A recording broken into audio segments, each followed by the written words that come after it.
আজকে company commander Bipu Malakar বস্তি শ্রী অভিষেক Kumar assistant commander উনি তার স্টাফদের সহযোগিতায় একটা বাংলাদেশি নাগরিক সুমন শেখ নামে একজন ব্যক্তিকে আটক করেছেন এবং একটা টুকটুক সহকারে আটক করেছেন। ওর সঙ্গে ইন্ডিয়ান টাউট ছিল ইসলামউদ্দিন, রজল মিয়া। ইসলামউদ্দিনের বাড়ি হলো ওয়েস্ট চন্দ্রপুর এবং রজল মিয়ার বাড়িও সেম ওয়েস্ট চন্দ্রপুর। ওদেরকে আটক করে ওদেরকে হ্যান্ডওভার করেছে।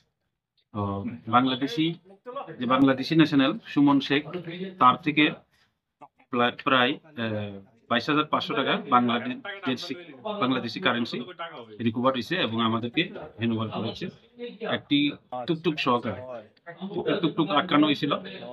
হ্যাঁ, তারপর আমরা একটি স্পেসিফিক কেস নিয়েছি, যেটা ধর্মনগর থানার কেস নাম্বার 4, 2025-এর 4 নম্বর কেস। সেকশন হইল 3 অফ পাসপোর্ট অ্যাক্ট এবং 14 of foreigner act, 143 BNS human trafficking এবং 3 of prevention of damage of public property. এই সেকশনে ওদের বিরুদ্ধে আমরা কেস নিয়েছি। আগামীকালকে ওদেরকে কোর্টে ফরওয়ার্ড করব।